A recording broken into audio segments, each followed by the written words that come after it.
하나님 말씀 구약성경 욥기서 27장 1절부터 23절까지 기록된 말씀. 27장. 욥이 또 풍자하여 이르되 나의 정당함을 물리치신 하나님, 나의 영혼을 괴롭게 하신 전능자의 사심을 두고 맹세하노니 나의 호흡이 아직 내 속에 완전히 있고 하나님의 숨결이 아직도 내 코에 있느니라. 결코 내 입술이 불의를 말하지 아니하며 내 혀가 거짓을 말하지 아니하리라. 나는 결코 너희를 옳다 하지 아니하겠고 내가 죽기 전에는 나의 온전함을 버리지 아니할 것이라. 내가 내 공의를 굳게 잡고 놓지 아니하리니 내 마음이 나의 생애를 비웃지 아니하리라. 나의 원수는 악인같이 되고 일어나 나를 치는 자는 불의한 자같이 되기를 원하노라. 불경건한 자가 이익을 얻었으나 하나님이 그의 영혼을 거두실 때에는 무슨 희망이 있으랴. 환난이 그에게 닥칠 때에 하나님이 어찌 그의 부르짖음을 들으시랴. 그가 어찌 전능자를 기뻐하겠느냐. 항상 하나님께 부르짖겠느냐. 하나님의 솜씨를 내가 너희에게 가르칠 것이요 전능자에게 있는 것을 내가 숨기지 아니하리라. 너희가 다 이것을 보았거늘 어찌하여 그토록 무익한 사람이 되었는고. 악인이 하나님께 얻을 분깃, 포악자가 전능자에게서 받을 산업은 이것이라. 그의 자손은 번성하여도 칼을 위함이요 그의 후손은 음식물로 배부르지 못할 것이며 그 남은 자들은 죽음의 병이 돌 때에 묻히리니 그들의 과부들이 울지 못할 것이며 그가 비록 은을 티끌같이 쌓고 의복을 진흙같이 준비할지라도 그가 준비한 것을 의인이 입을 것이요 그의 은은 죄 없는 자가 차지할 것이며 그가 지은 집은 조음의 집 같고 파수꾼의 초막 같을 것이며 부자로 누려니와 다시는 그렇지 못할 것이요 눈을 뜬즉 아무것도 없으리라. 두려움이 물같이 그에게 닥칠 것이요 폭풍이 밤에 그를 앗아갈 것이며 동풍이 그를 들어올리리니 그는 사라질 것이며 그의 처소에서 그를 몰아내리라.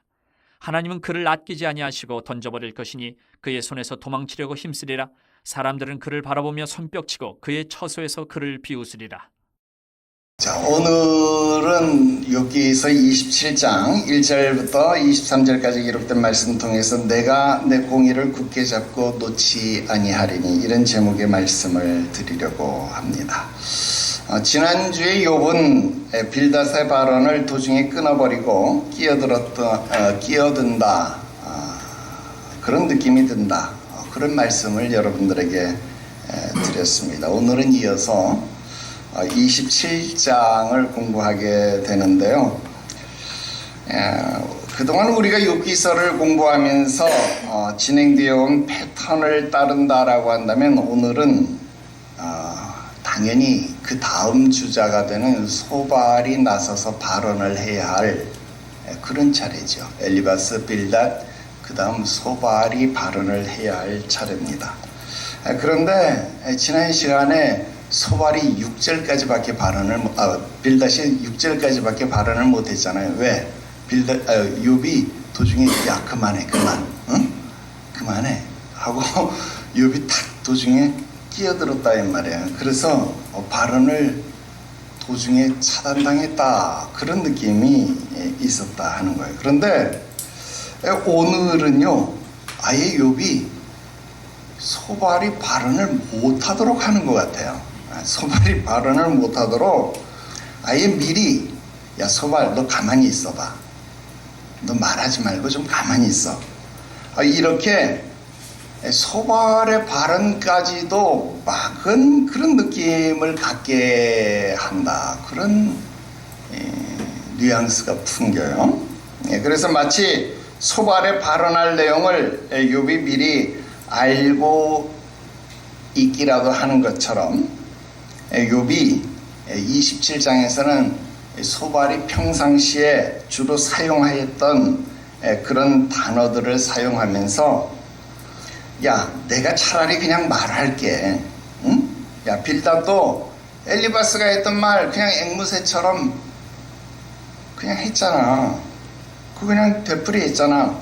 그럼 너 뭐 입 아프게 말해. 그냥 내가 차라리 네 대신 다 말해줄게. 너 이거 말할 거잖아. 그러니까 입 아프게 말하지 말고 가만히 있어. 그냥 내가 다 말할게. 뭐 입 아프게 말하려고 하냐? 그냥 가만히 있어. 뭐 이런 느낌은 있잖아요. 그런 느낌으로 그냥 욥이 말하려고 하는 것 같습니다. 자, 이런 느낌으로 지금 27장이 시작이 되는데요. 여러분 욥이 친구들을 무시하는 걸까요? 그런 거는 아닐 것입니다. 지난 시간에도 이야기했던 것처럼 욥은요 이제 그들의 허탄함을 견디기 힘들다라는 것입니다. 야, 결국 니들이 말하는 것 그리고 내가 말하고자 하는 것 결국 같은 교리로 귀속이 되는 것 아니냐. 야, 니들도 하나님 잘 섬기고 하나님 잘 믿으라며. 야, 나도 하나님 잘 섬기고 하나님 잘 믿으라고 하는 말이야. 그런데 니들이 하는 관점, 내가 말하는 관점이 달라. 야, 니들은 악인의 멸망에만 관심이 있잖아. 이렇게 이거 다 악인이 이렇게 하니까 멸망하는 거야. 니들은 악인의 멸망만 말하잖아. 근데 나는 악인의 멸망하는 거 거기에 하나도 관심이 없어. 나는 어떻게 하면 의인이 구원을 받는지. 왜? 지금 나는 의인이잖아요. 욥은 의인이잖아요. 나는 악인이 어떻게 하면 멸망받는지 거기에는 관심이 조금도 없다니까. 나는 어떻게 하면 의인이 구원을 받는지, 나는 어떻게 하면 의인이 새롭게 되는지 거기에만 관심이 있어. 나는 의인이 새롭게 되는 것, 의인이 하나님 앞에 구원을 받는 일에만 관심이 있다. 그 말을 하고 싶다는 겁니다. 그러므로 하나님이 실제로 임재하실 때 그들과 자기의 운명은 역전이 될 것이다. 지금 그것을 확신하고 있습니다. 이제 오늘 본문의 내용을 통해서 지금 이 내용을 확인해 보자 하는 겁니다.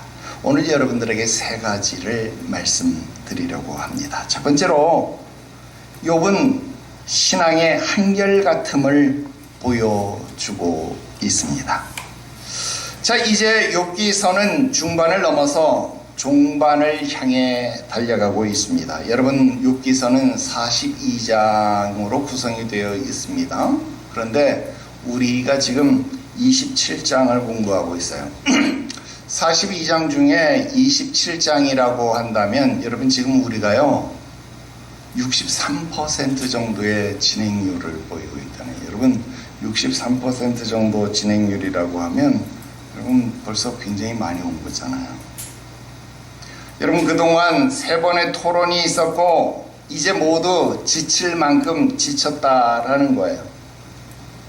얼마나 지쳤으면 욥이 말을 끊기도 하고 아예 다음 주자가 말을 하려고 하는데 말을 꺼내지도 말라고 아예 차단까지 할까요? 여러분 이 정도가 됐으면 그래 니들이 이겼다. 그래 내가 죄인이다. 내가 미안하다. 야 이제 그만하자. 여러분 이렇게 할 법도 하잖아요. 그런데 욥은 끝까지 자기 주장을 굽히지 않고 있습니다. 특히 하나님을 향해서도 친구들을 향해서도 그리고 자기 자신을 향해서도 자신의 의지를 더욱 확고히 하고 있습니다. 여러분 자고로 신앙이라고 하는 것은 이래야 하는 것이다 라는 것입니다.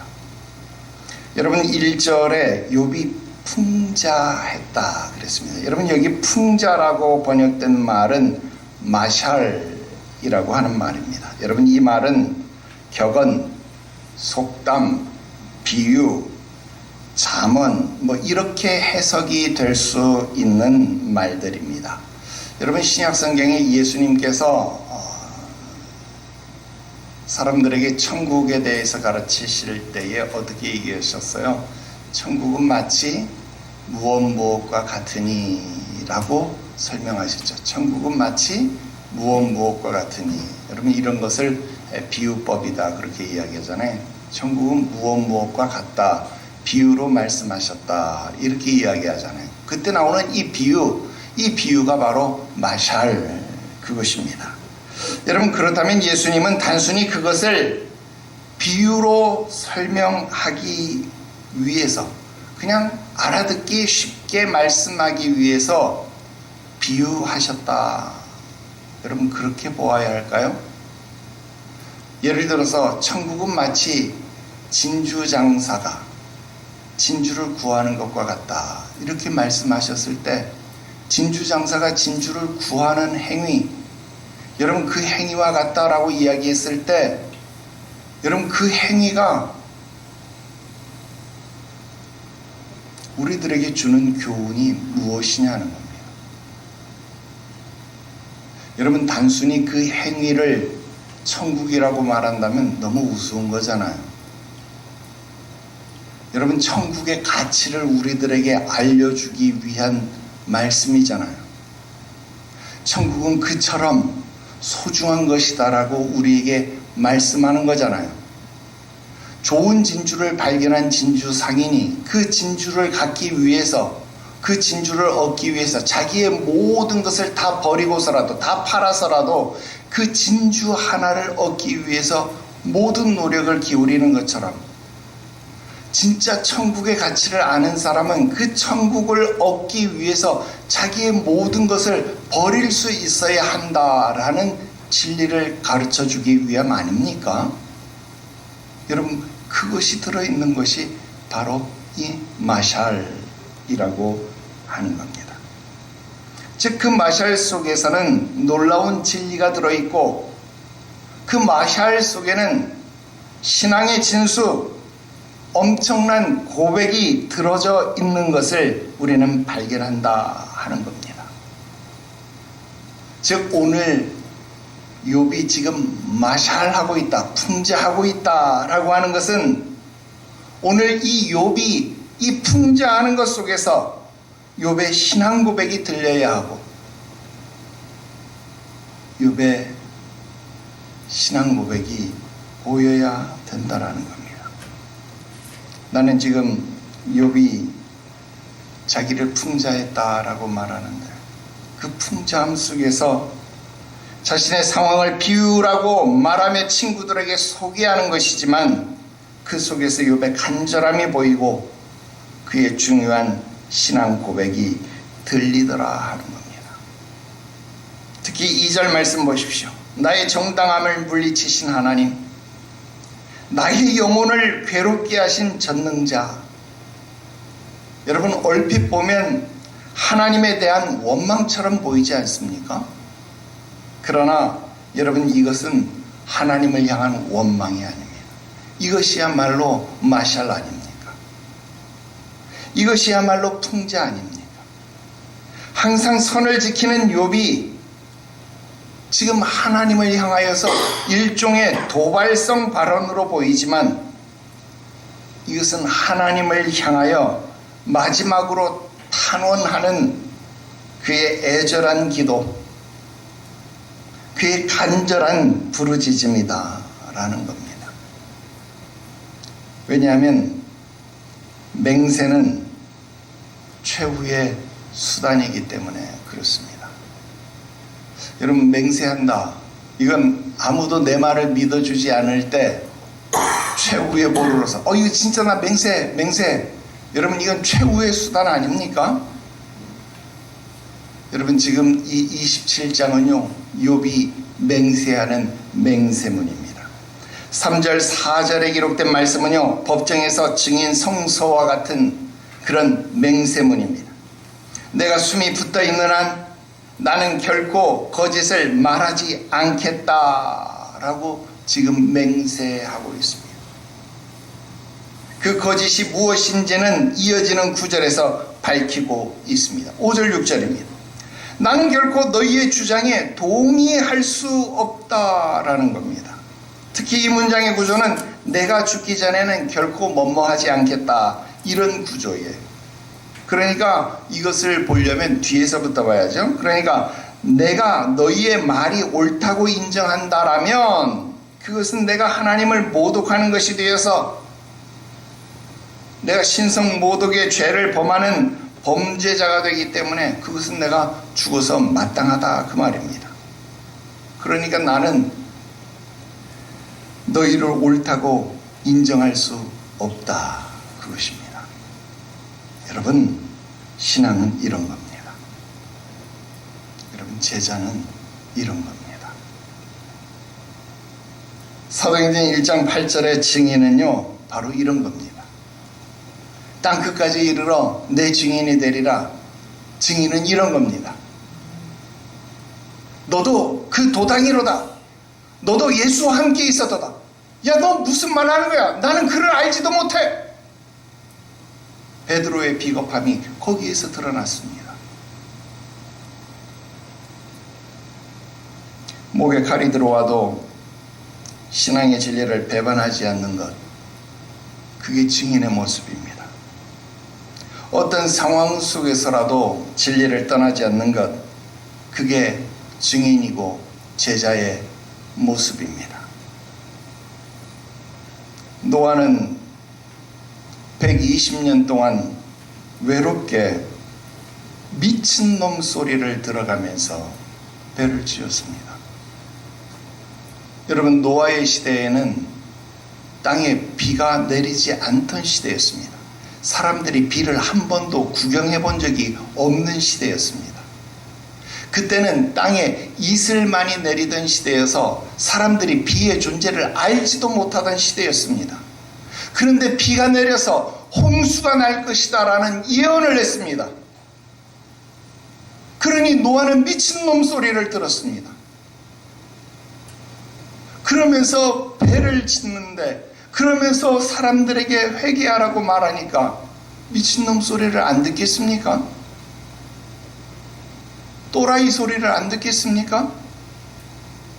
그러면서 큰 배를 짓는데 안 외롭습니까? 노아의 가족, 노아의 아들들 한번 생각해 보십시오. 사회적으로 격리 아닌 격리를 당하지 않았겠습니까? 야, 쟤들하고 놀지 마. 저 정신병자 아들들이야. 쟤네하고 놀지 마. 저 정신병자들이야. 이상해. 놀지 마. 아무도 그들에게 며느리감을 주려고 하지 않았습니다. 그런 세상 속에서 살았어요.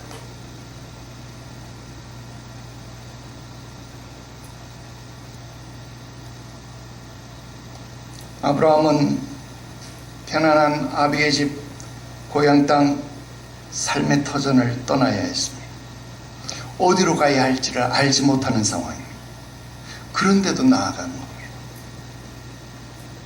100살이 되어서 낳은 아들을 하나님 앞에 드리는 거예요. 그게 믿음인 거예요.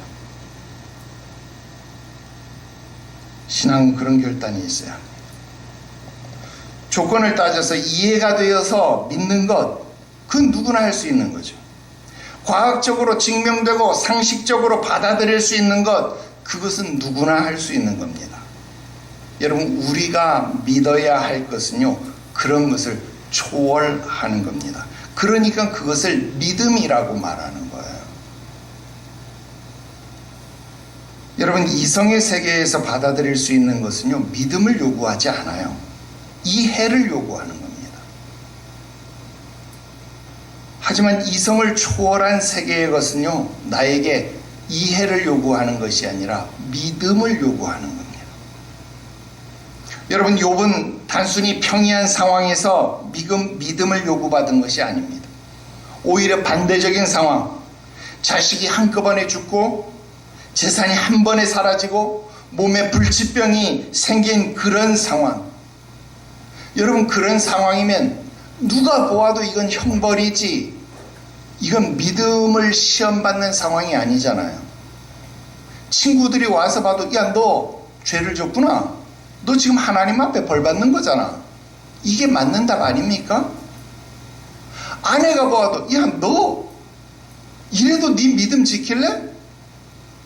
야, 너의 생일을 저주하고 니를 만든 하나님을 저주하고 죽어버려라, 이게 정상입니다.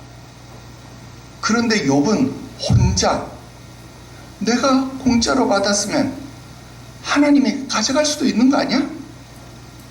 거기서 이해가 아니라, 이성적 생각이 아니라 전혀 엉뚱한 믿음의 생각을 하는 겁니다.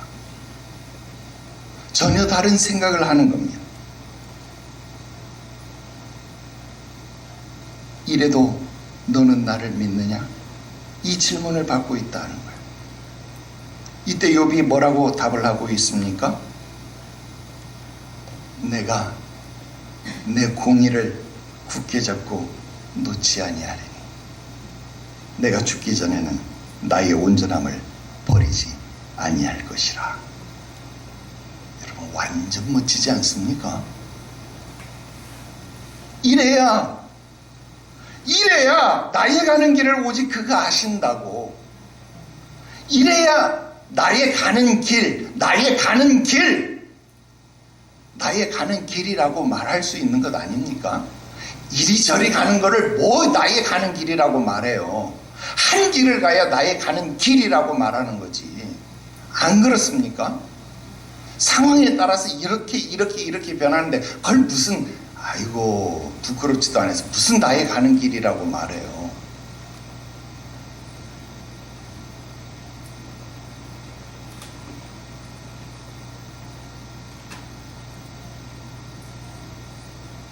오직 한 길을 달려왔기에 나의 가는 길, 그렇게 말할 수 있는 것 아닙니까? 욥은요, 오직 한결 같은 그 믿음을 우리에게 보여주고 있습니다. 두 번째 말씀드립니다. 진리를 떠난 자들의 모습입니다. 욥은 앞에서 자신의 신앙을 맹세문을 통해서 고백을 했잖아요. 그런데 이번에는 자신의 원수들에게 저주를 선포합니다. 7절에 이 원수라고 번역된 말은요, 오예부입니다. OS 아닙니다. 오예부입니다. 오예부. 이 오예부라는 말은 예전 번역이 더 좋아요. 개역 한글 성경에서는 대적 이렇게 번역을 했어요. 그러니까 여기서 원수는 우리가 그냥 성경에서 원수 그러면 사탄을 생각하기 쉬운데 사탄이 아니라 욥의 친구들을 말하는 겁니다. 13절에서 욥은 그들을 라샤라고 부릅니다. 그러니까 악인 그렇게 불렀어요. 이 말은 범죄자 이런 뜻이고요. 8절에서는 그들을 불경건한 자, 하네프 이렇게 말했어요. 예전 성경에서는 사곡한 자 이렇게 번역을 했고요. 앞에서도 이거 한번 나왔었는데 8장 13절에서는 조속한 자 이렇게 번역을 했었어요. 이거 다 종합해서 한 번에 묶어서 한번 해석을 해보면은요, 욥의 친구들을 지금 뭐라고 이야기를 하냐면, 진리를 떠난 욥의 친구들을 뭐라고 부르고 있냐면, 너희들은 말이야 나에게 있어서 신성모독의 범죄를 저지른 조속하고 불경건한 대적들이야, 이렇게 말하는 거예요. 그러니까 니들은 한마디로 나랑 같이 못 놀아. 니들은 나하고 가는 길이 달라. 욥은요 지금 이렇게 말하고 있는 거야.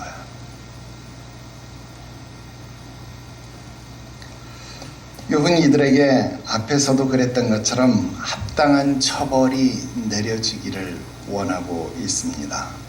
어떤 처벌이 내려지기를 원할까요? 진리에서 떠난 자들은 어떤 벌이 임하는 걸까요?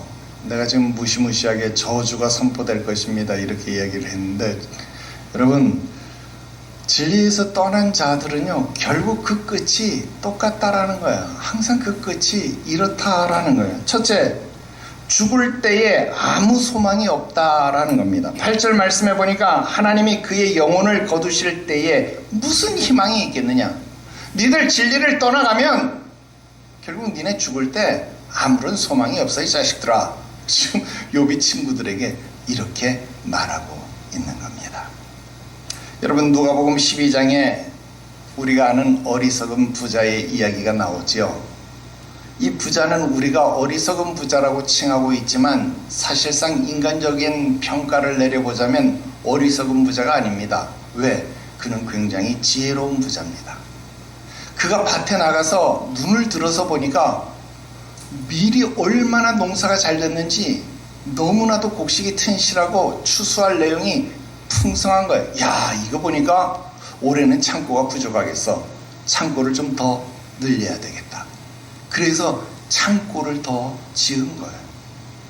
아닌 게 아니라 추수 때가 되어 보니까 곡식이 얼마나 많이 추수가 되었든지 창고마다 가득 차게 된 거예요. 이야, 내 영혼아, 이제 창고마다 가득 찼으니까 이제 좀 평안히 먹고 마시고 즐기고 쓰고 놀자.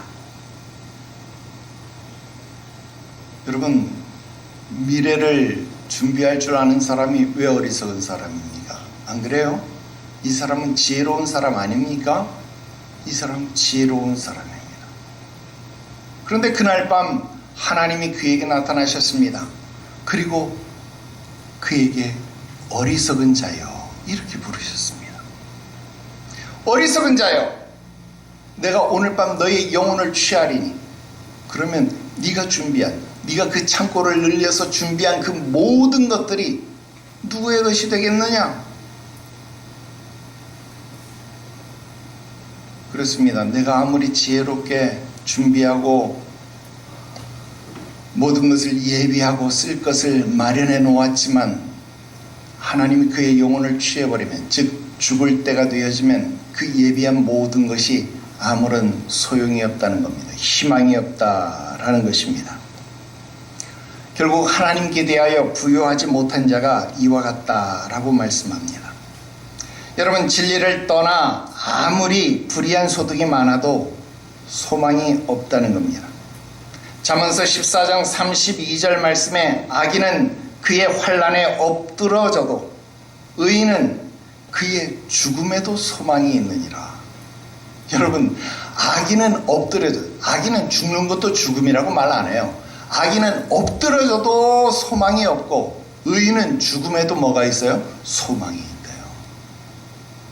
의인은 죽는 것, 엎드러지는 것이 아니고 의인은 죽는 일에도 소망이 있다니까요. 여러분, 오늘 소망을 가지시기를 바랍니다. 여러분, 엎어지는 일이 아니라 여러분들은 죽는 일에도 소망이 있습니다. 여러분, 안 되는 일에도 소망이 있습니다. 왜? 합력해서 선을 이루시기 때문에 그렇습니다. 여러분들은 소망 있는 자입니다. 아, 여러분 불의한 자예요? 여러분들은 그리스도의 보혈로 말미암아 의롭게 된 자입니다. 여러분들에게 소망이 있습니다. 자격 없는 내 힘이 아닌 그리스도 예수의 보혈로, 그렇습니다. 그 보혈의 공로를 힘입어서 하나님 앞에 나아가십시오. 소망이 있습니다.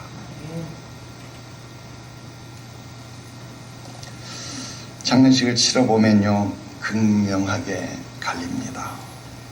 이 사람이 구원받은 사람인지 아닌지. 여러분, 제가 목사고 장례를 너무나도 많이 치러봤잖아요. 분명하게 알 수 있습니다. 그 목사가 가가지고 거짓말하면 안 된다고 그냥 이 사람 지옥 갔네요 이렇게 말할 수는 없잖아요. 목회적 차원에서 유족들을 위해서 천국 가셨다고 그렇게 말을 하는 것이지, 응? 지옥 갔다고 말할 수는 없잖아요. 그러니까 여러분, 예수 좀 잘 믿으세요. 나를 거짓말하게 만들지 말고 예수 좀 잘 믿어야죠. 여러분들 예수 믿는 이유가 무엇입니까? 천국 가기 위해서 예수 믿는 거예요. 천국의 소망을 갖고 예수 믿는 겁니다. 이 땅에서 잘 먹고 잘 살기 위해서가 아니라 천국 가기 위해서 예수 믿는 겁니다. 여러분, 이거 잊어버리면 안 돼요.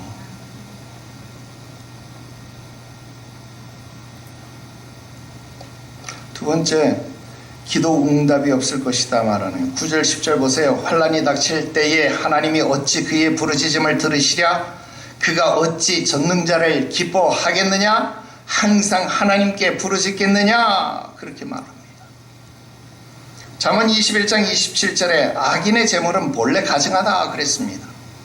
여러분, 불의한 자가 예배하고 예물을 드린다고 하나님이 그것을 받으시지 않습니다. 왜냐하면 가증하기 때문에 그래요. 가인의 예배 하나님이 안 받으셨잖아요. 왜? 역겹기 때문에 그렇습니다. 무슨 말입니까? 하나님을 우롱하는 것이기 때문에 그렇습니다. 죄가 더해지는 겁니다. 잠언 28장 9절 말씀에 사람이 귀를 돌이키고 율법을 듣지 아니하면 그의 기도도 가증하니라 그랬습니다. 여러분, 사무엘이 지금 요즘 사무엘에서 배우잖아요. 사무엘이 사울에게 한 말씀과 똑같지 않습니까? 순종이 제사보다 낫고 듣는 것이 순양의 기름보다 더 나은 것임을 알아야 한다 그 말 아닙니까? 잠언서 15장 8절에 악인의 제사는 여호와께서 미워하셔도 정직한 자의 기도는 그가 기뻐하시느니라 그랬습니다. 오늘 여러분들이 드리는 예배와 기도를 하나님이 기뻐하셔야 한다 그 말입니다. 하나님이 여러분들의 예배를 기뻐하셔야 한다 그 말입니다. 하나님이 여러분들의 예배를 받으시고 싶어 한다 그 말입니다. 뭔 말인지 아직도 모르는구나.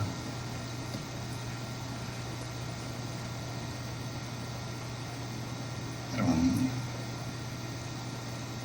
이 세상에 수많은 교회, 수많은 예배가 열려지고 있고 그 가운데 수많은 예배자들이 하나님을 예배하고 있는데 그 예배들 가운데 하나님이 받으시는 예배가 과연 얼마나 있겠느냐 하는 것을 생각해 보십시오.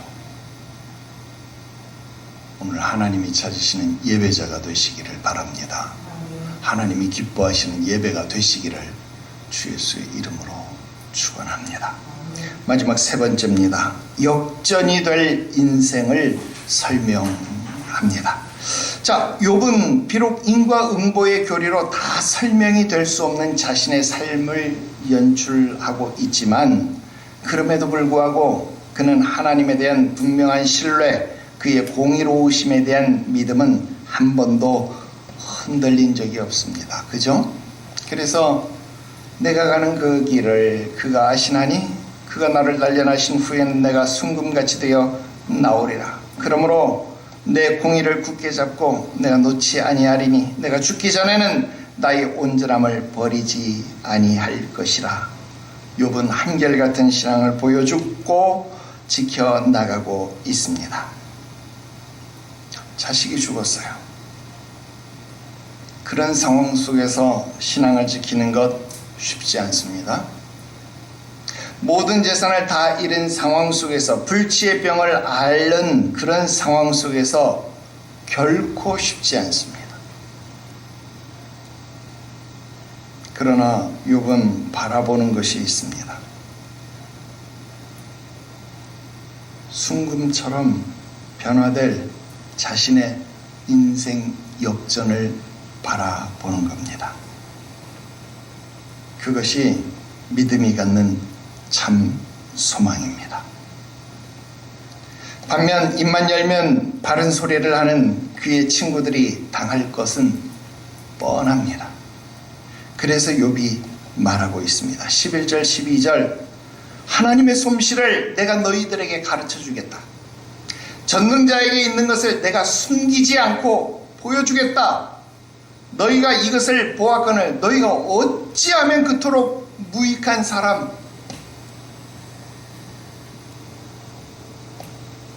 멍청한 사람이 되었느냐 그 말입니다.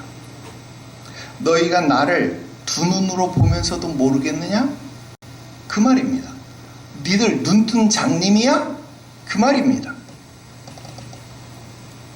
일반적인 결론이 나옵니다. 13절에서 19절 이거 그냥 읽으면 됩니다. 설명할 필요도 없습니다. 한번 읽어볼게요. 하나님이 악인이 하나님께 얻을 분깃 포악자가 전능자에게서 받을 산업이 이것이니라. 그의 자손은 번성하여도 칼을 위함이요 그의 후손은 음식물로 배부르지 못할 것이며 그 남은 자들은 죽음의 병이 돌 때에 묻히리니 그들의 과부들이 울지 못할 것이며 그가 비록 은을 티끌같이 쌓고 의복을 진흙같이 준비할지라도 그가 준비한 것을 의인이 입을 것이요 그의 은은 죄 없는 자가 차지할 것이요 그가 지은 집은 조미 집 같고 파수꾼의 초막 같을 것이며 부자로 누우려니와 다시는 그렇지 못할 것이요 눈을 뜬즉 아무것도 없으리라. 여러분 이거 누가 겪은 거예요? 다 욥이 겪었던 거잖아요. 욥이 동방의 거부에서 이 무슨 말입니까? 동방의 거부였는데 그냥 쫄딱 망해버렸잖아요. 욥은 그렇지 않았는데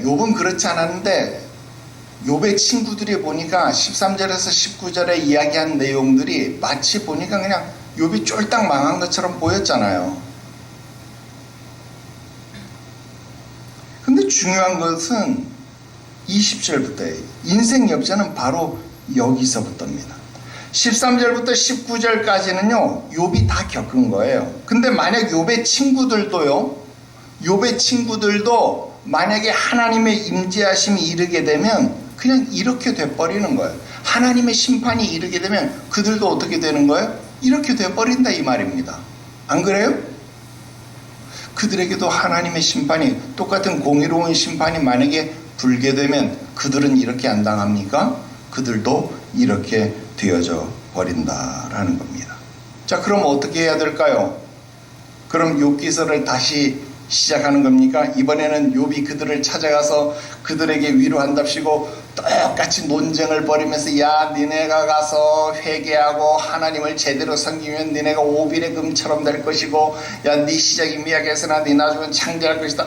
이번에는 욥이 그들을 조롱해 주어야 됩니까? 아니잖아요.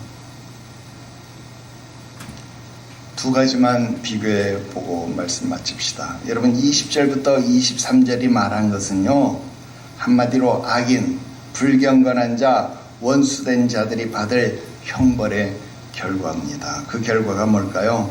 첫 번째는 두려움입니다. 두려움.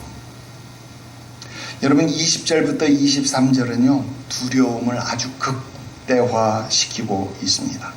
아니 목사님 욥도 두려워했잖아요. 그러니까 차라리 죽고 싶다고 그렇게 말한 거 아닌가요? 아니요. 욥은 한 번도 두려워한 적이 없습니다. 여러분 욥이 두려워했다라고 생각이 두렵다라는 표현이 있긴 한데 그걸 두려워한 적이 없어요. 하나님 못 만날까 두려워했지.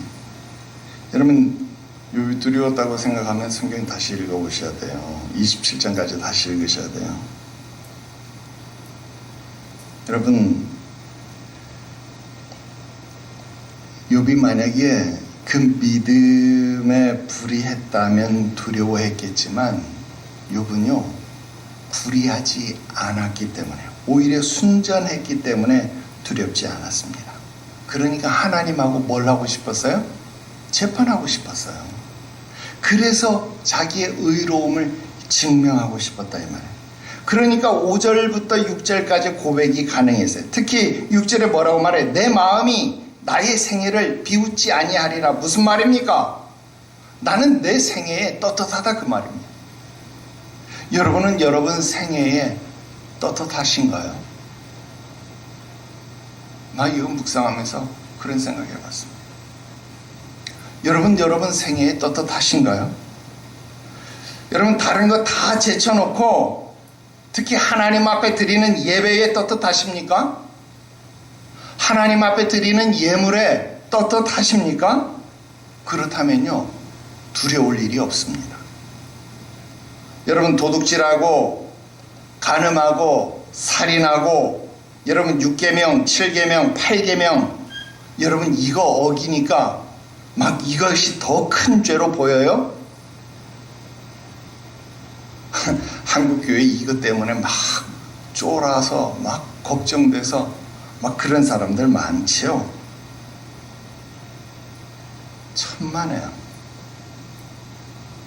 여러분 1계명, 2계명, 3계명, 4계명 그 계명을 그렇게 우습게 어기면서 아니 약속 있는 첫 계명 5계명 효도계명도 중하게 여기지 않으면서 여러분 언제부터 그렇게 성인 군자가 되어가지고 남들 도둑질하고 간음하고 살인하고 그런 거 손가락질 하셨어요? 우리 대소요리문답 공부하면서 이거 다 안 배웠습니까? 여러분 10계명은요 논할 자격이 우리들에게 아예 없어요. 왜? 우리는 1계명부터 어기고 있으니까. 6, 7, 8계명은 아예 입도 꺼내지 마세요. 왜? 1계명부터 여러분들은 어기고 있으니까. 목사님 나 우상 안 섬겼는데요, 나 부처님 안 믿는데요. 그러면 유튜브 돌려서 다시 대소요리문답부터 다시 공부하고 와요. 그래서 1계명부터 지킬 수 없으니까 여러분 우리에게 무엇이 필요하다고요? 구속자 예수 그리스도가 필요하다고요. 여러분 1계명부터 지킬 수 없으니까 구속자 그리스도가 필요하다고요. 여러분 1계명부터 지킬 수 없으니까 우리에게는 극한 두려움이 있다고요.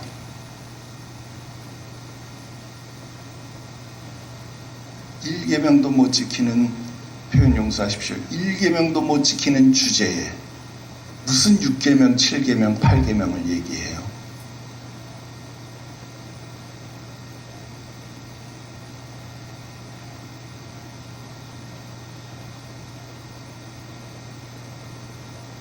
하나님 앞에 드리는 예배에 떳떳합니까? 하나님 앞에 드리는 예물에 떳떳합니까? 그래서 내가 늘 여러분들에게 말하잖아요. 예배에 성공하시라고. 하나님 앞에 드리는 예물에 성공하시라고.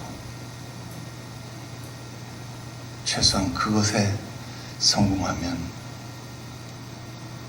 욥처럼 하나님 앞에 떳떳해질 수 있다고. 둘째는요, 조롱입니다. 23절, 사람들은 그를 바라보며 손뼉치고 그의 처소에서 그를 비웃으리로다. 여러분 이것이 악인들의 결과입니다. 자, 13절부터 19절까지 이런 일들이 벌어지면 23절처럼 사람들은요 그를 바라보며 손뼉치고 그의 처소에서 비웃는데요. 내가 쫄딱 망하면 사람들이 어떻게 한대요? 아이고 꽃이다, 아이고 꽃이다, 아이고 꽃이다 박수치면서요 조롱하고 웃는데요. 박장대소하면서 웃는데요. 이게 악인들의 결과입니다. 반면 욥은 어떤가요? 비웃음을 당했나요? 아니죠. 욥은요 비웃음을 당하지 않았어요. 쫄딱 망했는데 비웃음을 당하지 않았어요. 어떻게 해서 2장 한번 볼래요? 2장 12절 13절 빨리 넘어가서 볼래요? 2장 12절 13절 같이 읽어요. 시작. 눈을 들어 멀리 보매 그가 욥인 줄 알기 어렵게 되었으므로 그들이 일제히 소리질러 울며 각각 자기 옷을 겉옷을 찢고 하늘을 향하여 티끌을 날려 자기 머리에 뿌리고 밤낮 7일 동안 그와 함께 땅에 앉았으니 욥의 고통이 심함을 보므로 그에게 한마디도 말하는 자가 없었더라. 박장대소했어요? 울었어요? 울었어요. 욥이 쫄딱 망한 것을 보고 사람들이 박장대소한 게 아니고 아이고 꽃이다 하고 웃은 게 아니고 울었대요. 옷을 찢으면서 슬피 울었대요.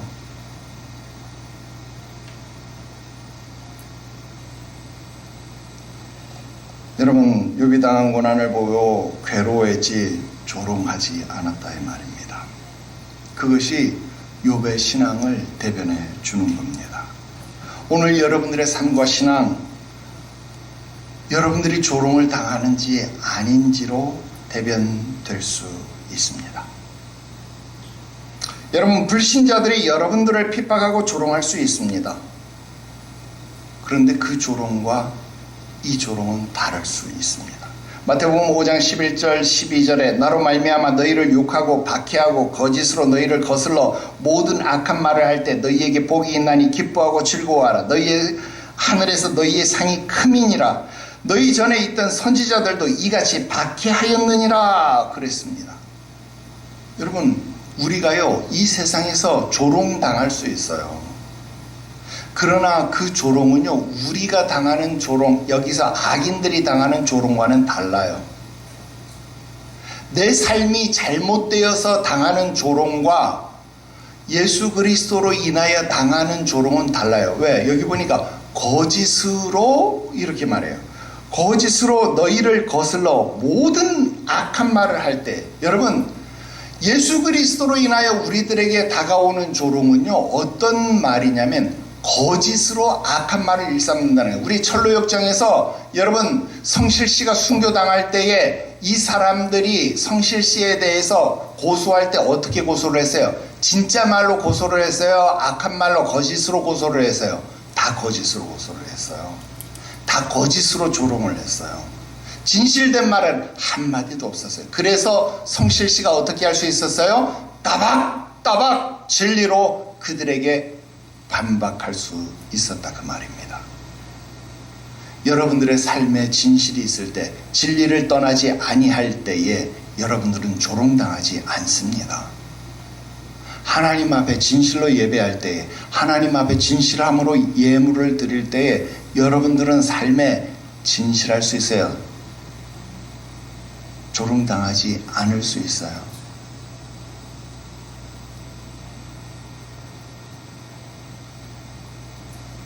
근데 여러분들이 현실에 타협할 때에, 예배에 타협할 때에, 예물에 타협할 때에 당장은 좋아 보이죠?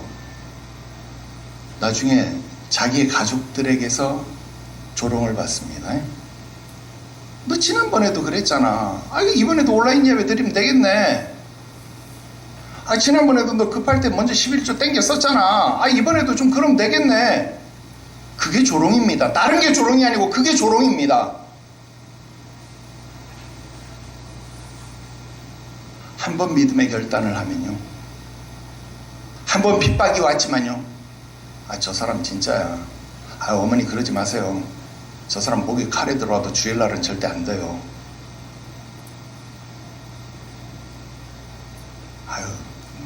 저 사람 주일날 예배드리게 놔두세요. 이게 진짜입니다. 한번 핍박이 왔지만 예배에 진실이 되면, 예배에 승리하게 되면 그게 진실이 되고 승리가 되는 겁니다.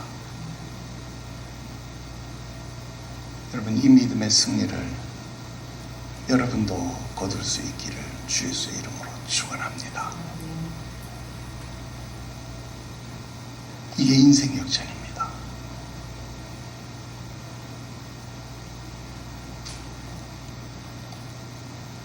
욥은 지금 그것을 알고 있습니다. 욥은 그것을 바라보고 있습니다. 그것을 하나님의 솜씨라고 말하고 있습니다. 그것을 숨기지 아니하고 내가 너희에게 가르쳐 주겠노라고 말하고 있습니다. 그것을 아는 것이 바로 지혜라고 말하고 있습니다. 다음 주에 공부할 것이 28장이고 그 28장이 지혜와 명철에 대해서 이야기를 합니다. 그것은 우리가 다음 시간에 공부를 하게 됩니다. 오늘은 여기까지입니다. 기도하겠습니다. 거룩하신 하나님 아버지, 우리가 이 땅 위에 주님 보내신 시간을 살아가는 동안 욥처럼 나의 가는 길이라고 말할 수 있는 믿음의 족적을 남기기를 원합니다.